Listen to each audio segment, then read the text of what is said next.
अस्सलामुअलैकुम guys, good morning, welcome to the channel. आज का एक नया व्लॉग है और ब्रांड न्यू व्लॉग में आपको वेलकम करते हैं। ये रही हमारी ब्यूटीफुल किस्म की मशीन। ये सेक्शन आपको मैं जरूर दिखाऊंगा वीडियो में, जहां अनस ये कह रहा है कि मैं कैसा लग रहा हूँ। आप बताएं कमेंट सेक्शन में, अनस अच्छा लग रहा है कि बुरा लग रहा है। अनस कॉपीराइट भेजेगा मुझे। ये उमर भाई का बाइक है, ये मेरा बाइक है। इसकी हाइट थोड़ी सी अब ज़्यादा हो गई है क्योंकि मैंने इसकी सीट जो है वो अपग्रेड की है। तो देखें, अनस की फुल नीचे हील्स नहीं लग रही, अनस के पंजे लग रहे हैं। दोनों ही जो है ना, अनस के पंजे लग रहे हैं। सेम मेरे भी पंजे लगते हैं, लेकिन मेरे अनस से थोड़े से ज़्यादा ग्रिप मेरी अच्छी होती है। फिर वो राइडिंग बूट्स होना तो उसमें आपकी ज़रा ग्रिप और भी अच्छी हो जाती है क्योंकि उनका सोल थोड़ा बड़ा होता है। पहले इसमें पाँव मेरे अच्छे लगते थे, लेकिन वो सीट छोटी थी तो सीट अपग्रेड करने के बाद अब इसमें थोड़ा सा जो है ना पाँव लगने में मसला होता है। इस बाइक में पाँव बहुत अच्छे से लगते हैं और इस बाइक की एक अच्छी बात यह है कि इसकी वेट मैनेजमेंट बहुत अच्छी है। तो चलाते हुए बिल्कुल भी ये 500 सीसी नहीं लगता। ऐसा लगता है कि आप कोई 200 सीसी का बाइक चला रहे होते हैं। अस्सलाम वालेकुम, कैसे हैं आप? बिल्कुल जी, अल्हम्दुलिल्लाह। सो हमारे फेलो राइडर हैं जी आज ख्वाजा उमर साहब, जिनके साथ आज हम राइड करेंगे। उमर भाई, आपकी जैकेट बहुत अच्छी लग रही है माशाल्लाह, कहाँ से खरीदी है? It looks very beautiful. ये उनकी है फोर्स से। अच्छा, अभी तो हम इसलिए मज़े से गप्पे लगा रहे हैं। आप देखें, आप भी सोचेंगे कि यार ये बंदे पागल हुए हुए हैं, इतनी गर्मी में इन्होंने जैकेटें पहनी हुई हैं, सही मोटी मोटी हेलमेट्स तक पहने हुए हैं, इनको गर्मी नहीं लग रही? तो भाई गर्मी लग रही है बेसिकली। एक तो हम धूप से साइड पे खड़े हुए हैं, राइडिंग गियर पे जब आप धूप में खड़े होते हैं तो फिर गर्मी थोड़ी सी ज़्यादा लगती है। हम साइड पे खड़े हैं, थोड़ा सा स्मार्ट लड़के हैं, आपको पता है, ज़रा हम शार्प तरीके से सोचते हैं, सोचने का अंदाज ऐसा है। ओबियसली हमें राइडिंग गियर में सफ़र करते हुए आदत हो गई है। सिंध वगैरह का भी सफ़र गर्मियों में हमने किया है, हमें इतना ज़्यादा प्रॉब्लम नहीं होता। गाइज, हमें मसला हो रहा है ये जो हमारे इंटरकॉम्स हैं इनको आपस में कनेक्ट करने का। सो गाइज, फाइनली अल्हम्दुलिल्लाह हमारे टी मैक्स आपस में कनेक्ट हो चुके हैं। यार ये बहुत बड़ी सहूलत है जो एक दूसरे से राइडर्स कनेक्टेड होते हैं ना। और ये मैं आपको दिखाता हूँ। एक मिनट ज़रा आप हाथ उठाएं। आप में से भी अगर कोई ख़रीदना चाहे ना तो ये फ्रीड कॉम का है टी मैक्स। क्या खूबसूरत साउंड है इसकी, और 1.5 किलोमीटर तक ये इसका कनेक्शन ब्रेक नहीं होता। और अच्छी बात ये कि जितनी मर्जी गाड़ियाँ हों, जितनी मर्जी डिस्टॉर्शन हो, आवाज़ बहुत क्लियर आती है। तो ये इसकी जो फ्रीक्वेंसी है वो बड़ी कमाल है और बड़ी यूनिक सी है। लोगों ने अपना सेटअप रेडी कर लिया है। यार मैंने अपनी तरफ से अंदाजे से ही गोप्रो का एंगल सेट किया हुआ है। मुझे उम्मीद है कि ये फुटेज अच्छी आ रही होगी। आपने मुझे कमेंट सेक्शन में बताना है कि क्या इसका एंगल सही है या मुझे इसको चेंज करने की ज़रूरत है। उमर भाई चलें? बिस्मिल्लाहिर्रहमानिर्रहीम। चलें जी, हम लोग निकले हैं रावलपिंडी के लिए। अभी वक्त हुआ चाहता है 1:11। 12 बजे निकलने का इरादा था हमारा, लेकिन कुछ दूसरे चैनल के लिए वीडियोस वगैरह एडिट करनी थी, उसका डेटा ट्रांसफ़र करते हुए थोड़ा सा वक्त लग गया। अच्छा, बेसिकली हम लोग रावलपिंडी इसलिए जा रहे हैं क्योंकि मैंने और उमर भाई ने इरादा किया है बाइक्स को अपग्रेड करने का। हम लोग अपने ये करंट बाइक्स जो हैं ये सेल करना चाहते हैं। अगर आप में से भी कोई ख़रीदने का ख्वाहिशमंद हो तो आप कांटेक्ट कर सकते हैं। उमर भाई के पास बाइक है कोवे 500X 2021 मॉडल है। एक चीज़ मैं आपको बताऊं कि दोनों ही मशीन ट्रबल फ्री हैं, फ्लॉलेस काम करती हैं, कोई प्रॉब्लम किसी चीज़ में नहीं है। उमर भाई के जो बाइक की अच्छी बात है वो मैं आपको बताऊं, ये 21 मॉडल है और इसके ऊपर जो बॉक्सेस आप लगे हुए देख रहे हैं ना, ये हैं लोबो के, ओरिजिनल लोबो के मेटल वाले बॉक्सेस लगे हुए हैं जो प्लग एंड प्ले वाले आते हैं। अब जो इस तरह के नए बाइक्स आ रहे हैं ये एल्यूमिनियम वाले बॉक्सेस हैं जो लाइट वेट भी होते हैं और मजबूत भी होते हैं और एक्सपेंसिव भी होते हैं। ऑब्वियसली ये तकरीबन 3 लाख रुपए के, अभी अगर आप चाइना से मंगवाने की कोशिश करें, रैक के अलावा बॉक्सेस सिर्फ 3 लाख रुपए की कॉस्ट करते हैं। तो ये जी इसकी प्राइस तकरीबन इतनी बनती है और ये पूरा एक मुकम्मल सेटअप है। मेरे पास है CF मोटो MT450 2024 मॉडल है मेरा और इस्लामाबाद रजिस्टर्ड है। उमर भाई का बाइक सिंध का रजिस्टर्ड है। दोनों बाइक्स के टायर्स ब्रांड न्यू हैं, अभी मैंने रिसेंटली चेंज किए हैं। उमर भाई के बाइक के भी टायर्स ऑलरेडी चेंज हैं, स्प्रॉकेट सेट, चेन सेट, सब कुछ सेट है, ट्यूनिंग्स वगैरह सब कुछ हुई हुई है बाइक्स की। खरीदना चाहें तो आप कॉल भी कर सकते हैं। सेल करने का रीजन आपको बता दिया है, बाइक्स में फ्लॉ नहीं है, हमने अपग्रेड्स करना है। थोड़ा सा सरप्राइज है, वो आपको बाद में पता चल जाएगा इंशाल्लाह आगे चलकर। इसलिए हम बाइक्स को पार्क कर रहे हैं, सेल करने के लिए, शोरूम पर छोड़ने के लिए जा रहे हैं। ये राइट इस चीज से मुतल्लिक होगी आज की टोटल। मौसम की बात करते चलें तो गर्मी तो हो रही है। मानसहरा की गर्मी ऐसे होती है कि आप जब धूप में निकलते हैं, रुके हुए होते हैं, तो आपको गर्मी लगती है, बट वंस जब आप चलना शुरू कर लेते हैं, खासतौर पर बाइक्स पर, तो हवा जरा ठंडी होती है, तो वो आपको फिर गर्मी जो है वो इक्वल हो जाता है। तो गर्मी ऐसा अभी लग तो नहीं रही है हमें। आपको क्या सीन है उमर भाई, आपको लग रही है गर्मी?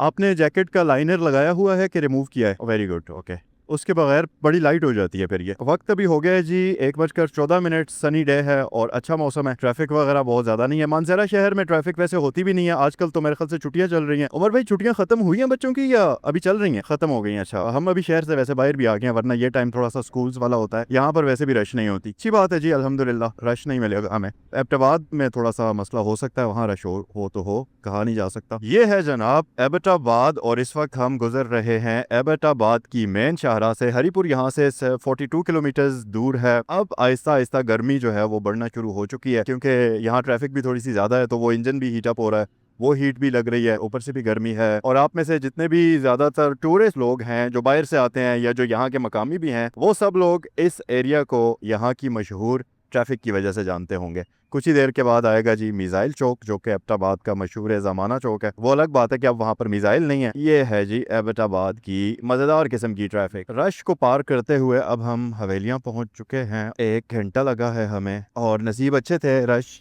हमें नहीं मिली। लेकिन मज़े की बात कि यहाँ से ही गर्मी कह रही है कि भाईजान आओ तो सही ना पंजाब में, ज़रा आपको बतपति खाएं, हम देखें अब क्या होता है। लेकिन ओवरऑल मज़े का माहौल है जी, मज़ा आ रहा है अल्हम्दुलिल्लाह। अभी तक राइड बहुत अच्छी, बहुत बहुत बहुत अच्छी रही है अल्हम्दुलिल्लाह। कोई भी किसी किस्म का भी नाखुशगवार वाक़या पेश नहीं आया। उम्मीद है कि आगे भी इंशाल्लाह ऐसा ही अच्छा गुजरेगा सफ़र। बस यहाँ थोड़ी सी रश है, क्योंकि ये हवेलियाँ शहर वाला एरिया है, तो अभी स्कूल की छुट्टी का भी टाइम हो रहा है, तो थोड़ा सा रश में बड़े बाइक्स हैं। क्योंकि इन बाइक्स का ये होता है कि इनको लो स्पीड पर, बहुत कम स्पीड पर मनूवर करना थोड़ा मुश्किल हो जाता है, थोड़ा सा ज़्यादा ही मुश्किल हो जाता है, खासतौर पर जब आपने राइडिंग गेयर पहना हुआ हो और गर्मी बहुत ज़्यादा हो, तो वो मुश्किलात 3-4 इकट्ठी मुश्किलात आ जाती हैं। एक तो बाइक वेटी होता है, फिर बाइक की हीट भी होती है, फिर ऊपर से गर्मी भी होती है, फिर गेयर भी पहना होता है, तो वो थोड़ा सा अनबेरेबल हो जाता है। लेकिन अभी तक इतना ज़्यादा कोई मुश्किल सीन नहीं हुआ। जैकेट के अंदर के पसीना भी अभी नहीं आ रहा। गर्मी जरूर है, लेकिन अच्छा और प्लेजेंट सा मौसम है। अभी हमने एक छोटी सी ब्रेक ली है। उमर भाई, क्या नाम है इस जगह का? बल्खेर ये बल्खेर आता है, यहाँ से हैदराबाद जाते हुए हवेली पर है।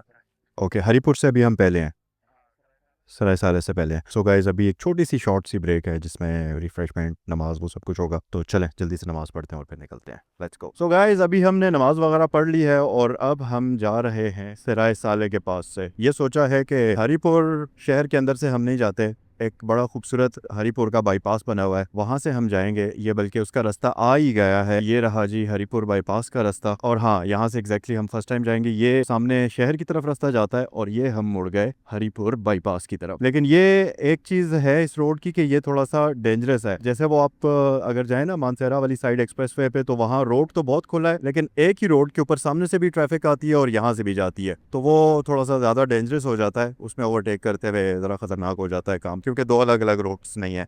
लेकिन अच्छी बात यह है कि व्यूज बहुत ज्यादा खूबसूरत हैं, सही सीनिक एरियाज हैं, साफ सुथरा रोड है, कोई आप रश में नहीं फंसते, कोई ट्रैफिक जैम नहीं, कोई कुछ नहीं, प्लेन और स्ट्रेट रोड है। और हमारे पास यहाँ पर 80 किलोमीटर वाली स्पीड लिमिट भी आ गई है। यार आप व्यूज चेक करें, ये देखें, वो सामने देखें, अच्छा वो देखें, झुग्गियां बनी हुई हैं पहाड़ों के बिल्कुल नीचे, क्या ये खूबसूरत लग रही हैं, और बिल्कुल सही मर्ज हुई हुई हैं, वो हुई हुई हैं बिल्कुल पहाड़ों के अंदर, कैमोफ्लेज हुई हुई हैं, नजर ही नहीं आ रही। वो देखें आप, ये देखें, एक तरफ बिल्कुल प्लेन मैदान है और इस तरफ पहाड़ है। बाईपास वाला डिसीजन हमारा बहुत ही अच्छा था, क्योंकि हरीपुर की जितनी भी रश, ट्रैफिक और वहाँ जितना टाइम ज़ाया होता है, वो सारा एरिया स्किप हो गया है। और अब हम वापस जीटी रोड पर आ चुके हैं बाईपास से उतर कर, और मेरे ख्याल से टोटल 5 से 6 मिनट का भी टाइम नहीं लगा और हमने वो पूरा एरिया क्रॉस कर लिया। तो ये बड़ा अच्छा डिसीजन था। अगर आप भी ट्रैवल करते हैं तो आप रश से बचने के लिए इस बाईपास को यूज़ कर सकते हैं। रास्ता भी बड़ा खूबसूरत है, सीनिक व्यूज़ के साथ साथ आपको बड़ा ही साफ सुथरा रोड मिलता है, रोड कंडीशन भी बहुत अच्छी है। अच्छा गाइस, अभी हम जीटी रोड पर नहीं पहुंचे, उसी बाईपास वाले रोड का ही सेक्शन है जिस पर अभी हम ट्रैवल कर रहे हैं, और ये आगे जाकर जीटी रोड को लगता है। लेकिन स्टिल रोड कंडीशन बहुत अच्छी है और रश वगैरह बिल्कुल भी नहीं है, काफ़ी मज़े का रोड है, तो आप कंसिडर कर सकते हैं इसको। ये देखें जी, गंदम पक चुकी है यहाँ पर, अभी सही गंदम की कटाई का मौसम चल रहा है। आधी गंदम पक चुकी है, आधी अभी तैयार हो रही है, ये देखें आप। और ये पूरा जितना भी एरिया है हरीपुर खास तौर पर और इसके मुज़ाफ़ात में जितने भी इलाके हैं, ये सही काश्तकारी वाले एरियाज़ हैं, ज़री ज़मीन है बहुत ज़्यादा। या आपके इस्लामाबाद, रावलपिंडी में ज़्यादातर जो सब्जियाँ जाती हैं वो इन्हीं इलाकों से, हरीपुर से ही ज़्यादा ट्रांसफ़र होती हैं, और जितने भी फ्रूट्स वगैरह ज़्यादातर जाते हैं वो इन्हीं इलाकों में से तैयार होकर जा रहे होते हैं। तो गाइस, एक शॉर्ट ब्रेक ले रहे हैं यहाँ पर। गर्मी है तो गन्ने का रस ना पिए, ऐसा कैसे हो सकता है? उमर भाई, क्या हालात हैं, कैसे हैं? अल्लाह का करम, अल्हम्दुलिल्लाह। ये रही जी हमारी बाइक, ये रहे हम, और इस वक्त हम हरीपुर वाली साइड से हरीपुर बाईपास के पास बैठे हुए हैं। मतलब अगर आप हसन अब्दाल वाली साइड से आएंगे, यहाँ से आप बाईपास पर इंटर होंगे। ये अब बेसिकली हम जीटी रोड पर आ चुके हैं। रिफ्रेशमेंट वगैरह हो चुकी है अल्हम्दुलिल्लाह, गर्मी से भी जान छूटी है, जरा चाय वाली जगह पे जरा बैठे हैं और चलें अब। जारी का इंटरचेंज 2 किलोमीटर आगे है जी। सो हम बेसिकली जारी का पहुंचने वाले हैं। का नाम है जारी का सी। और यार नज़ारे आप चेक करें, ये देखें, गंदम पक रही है ना, तो सारे खेत सही गोल्डन गोल्डन हुए हुए हैं। और पूरा ये इस रोड की एक खास बात, अच्छी बात ये भी है कि पूरे रोड पर आपको दोनों साइडों पर ऐसे ही दरख्त लगे हुए नजर आते हैं और बहुत ही खूबसूरत यूनिक व्यूज हैं। तौर पर यहाँ पर ट्रैफिक बहुत ज्यादा होता है, लेकिन इस वक्त ट्रैफिक भी नहीं है, तो मौसम भी बड़ा अच्छा है और सही। अगर आप यहाँ पर लश ग्रीन वाले वेदर में आते हैं ना, जब सही ग्रीनरी फैली हुई होती है, अगस्त वाला या इस मंथ के एंड वाला जो अगले मंथ वाला मौसम होगा, उसमें ये रोड सही ज़्यादा प्यारा होता है। अभी भी ये देखें आप, काफ़ी खूबसूरत लग रहा है। सो गाइस, अभी हम सनाबदाल से थोड़ा सा पीछे हैं और यार ये देखें, यहाँ तक जो खेत हैं, जितने भी गंदम के फसलें पक चुकी हैं, सही गोल्डन हुए हुए हैं और यहाँ पर छोटा सा हमें थोड़ा सा ट्रैफिक मिली है। ये खतरनाक सीन है। ये देखें, अब जानवर वगैरह रोड पर जा रहे हैं ना, जाहिर है जानवरों पर तो किसी का कंट्रोल है नहीं, ऐसा सीन भी यहाँ पर हो सकता है। लेकिन ये अब साया जैसे जैसे दरख्तों का पड़ रहा है, ठंडा ठंडा माहौल बन रहा है और अब वैसे भी असर होने वाली है, तो और भी मौसम आगे ठंडा होता जाएगा। आगे जाकर अभी एक हमें रेलवे फाटक भी मिलेगा, जो कि कभी कभार बंद होता है, अक्सर खुला भी होता है, ज़्यादातर खुला ही होता है। लेकिन अभी जो हम जा रहे हैं, तो ये वक्त ऐसा है कि नॉर्मली इसके बाद एक ट्रेन गुजरती है, अक्सर मुमकिन है कि हो सकता है कि बंद भी हो,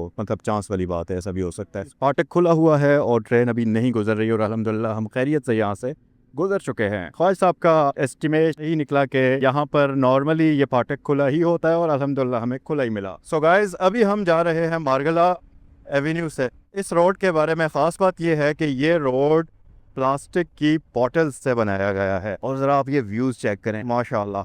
और यहाँ से जाने का हमें फ़ायदा ये होगा कि ट्रैफिक कम से कम मिलेगा, खड्डे कोई सीन नहीं है, साफ़ सुथरा रोड है। 10 मिनट में हम इंशाल्लाह इस्लामाबाद में होंगे और फिर एक्सप्रेस वे से हमारा सफ़र 10 से 15 मिनट का मज़ीद होगा आगे इंशाल्लाह। अल्हम्दुलिल्लाह हम रावलपिंडी पहुंच चुके हैं और इस वक्त मैं हूं बहरिया में। टाइम हो रहा है जी 5:37 और मज़े से अल्हम्दुलिल्लाह बड़ा सेफली हमारा सफ़र तय हो गया। ओवर 500 चलती भी माशाल्लाह खूबसूरत लग रही है माशाल्लाह। अभी कुछ छोटे मोटे काम है बाइक्स के, वो कराने हैं। बेसिकली मेरे बाइक का जो है वो चेन स्प्रॉकेट में से हल्की सी एक आवाज़ आ रही है, उसे चेक कराना है। एक दो छोटे छोटे काम उमर भाई की भी बाइक के हैं, वो कराना है। तो फिर उसके बाद इन बाइक्स को पार्क करते हैं। जो छोटे मोटे काम हैं उनको ख़त्म करेंगे और फिर उसके बाद जो है बाइक्स आपको इंशाल्लाह पार्क कर देंगे, ताकि आप अगर कोई भी ख़रीदना चाहे तो आप ख़रीद लें। अल्हम्दुलिल्लाह हम आ चुके हैं मोटो हेड्स पर। ये रहे हमारे बाइक्स, अल्हम्दुलिल्लाह सेफली हम लोग पहुंच चुके हैं। मेरे बाइक का बेसिकली मसला ये था कि इसकी चेन में से हल्की सी किट की आवाज़ आती है, वो एक चेक करानी है। एक दो इशू यहाँ पर भी थे, वो सॉल्व कराने हैं। लेट्स सी, देखते हैं अभी क्या होता है। अस्सलामुअलैकुम, अस्सलामुअलैकुम, कैसे हैं जनाब? बिल्कुल फिट। आप क्या मशीन लेके खड़े हैं जी? मशीन तो नहीं, ये तो भैंसा है पूरा माशाल्लाह। बाइसन है बाइसन। यार हर बंदे का हर टास्क मुश्किल होता है। अब देखें, ये हैं वैसे उमर उस्मानी, उमर भाई, और ये अभी ये बाइक नीचे उतारने लगे हैं। तो चलें आपको भी दिखाते हैं कि ये कैसे उतारते हैं। Harley Davidson. आप बताइए कमेंट सेक्शन में ये बाइक कौन सी है, इसका नाम बताइए मुझे कमेंट सेक्शन में।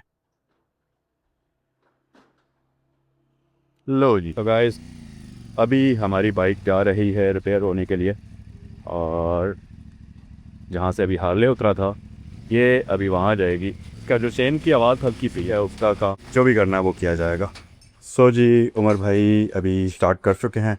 उमर भाई अस्सलाम वालेकुम, कैसे हैं? बिल्कुल फिट अल्हम्दुलिल्लाह। उमर भाई क्या इशू था इसका, ये जो आवाज़ आ रही थी? अच्छा, हमने जो फील किया वो ये कि चेन देखने से मार्कर व्यू सही है। ओके, ऐसी वाली चेन के थोड़ा सा मट्टी वच्ची है, थोड़ा कचरा सा है, और एक जो सबसे ज़्यादा विजिबल चीज़ नजर आ रही है, ऐसे लग रहा है चेन एडजस्ट नहीं है। इस वजह से वो इस पॉकेट के ऊपर आवाज़ कर रही है। तो हम पहले उसके एडजस्टमेंट करते हैं, तो उसको थोड़ा सा वॉश करेंगे और फिर ल्यूब लगाएंगे इसके ऊपर, तो होपफुली इंशाल्लाह वो फिर मसला नहीं होगा इंशाल्लाह। चलें जी, अभी काम हो रहा है, उम्मीद है कि इंशाल्लाह थोड़े टाइम में ये जो इशू है ये सॉर्ट आउट हो जाएगा इंशाल्लाह। तो गाइस ऑलमोस्ट मसला हल हो चुका है, बस अब एक टेस्ट राइड लेते हैं और देखते हैं प्रॉब्लम सॉल्व हुई है क्या।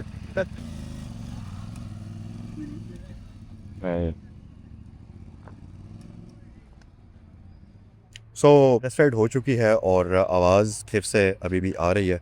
अब दोबारा से बाइक अंदर लेकर गए हैं ऑपरेशन थिएटर में, देखते हैं इस बार जो ट्राई होती है उसमें सॉल्व होती है प्रॉब्लम या नहीं होती। Let's see. अच्छा जी, मेरे बाइक का तो चेकअप कंप्लीट हो चुका। फाइनल ये हुआ है कि उसकी जो चेन है वो चेंज होनी है। बाकी ओवरऑल कोई इतना बड़ा मसला नहीं है, बस वो चेन हल्की सी आवाज़ दे रही है, लेकिन वो अगर चेंज होगी तो वो सेट हो जाएगी। उमर भाई के बाइक का अभी काम चल रहा है और इनके बाइक का बेसिकली शॉक का एक छोटा सा इशू था, माइनर सा, बस वो है, वो ओपन हुआ हुआ है, तो उसको भी सेट करना है। सेल हाँ, एक छोटी सी शॉक के अंदर सील होती है जो लीक हो जाती है अक्सर। ये इनमें बाइक्स में, बड़े हैवी बाइक्स में या किसी भी बाइक में शॉक का ये छोटे मोटे इशू आते रहते हैं। और इस दौरान हमने सोचा कि जब तक वो काम हो रहा है थोड़ी सी पेट पूजा कर ली जाए, क्योंकि सुबह से कुछ खाया नहीं था, शदीद किस्म की भूख लगी हुई थी, है ना। तो ये आलम है। उमर भाई आपके क्या हालात? वो मुश्किल इतनी पड़ी मुझ पे कि आसान होगी वाली बात है। भूख लग के सब भूख खत्म हो गई, मर गई। खाया नहीं है सुबह से कुछ। हाँ बिल्कुल। तो अभी यहाँ पर आए हैं जी, कुछ खाना खाते हैं और फिर वापस जाते हैं उमर भाई की तरफ और देखते हैं कि क्या उन्होंने अभी तक किया है बाइक्स को। खाना हमारा आ चुका है, चपाती है और उसके साथ सालन है। सो चलें शुरू करते हैं। सो गाइस ये बाइक है और खाना वगैरह हम खा के अभी आए तो बाइक इस हालत में था।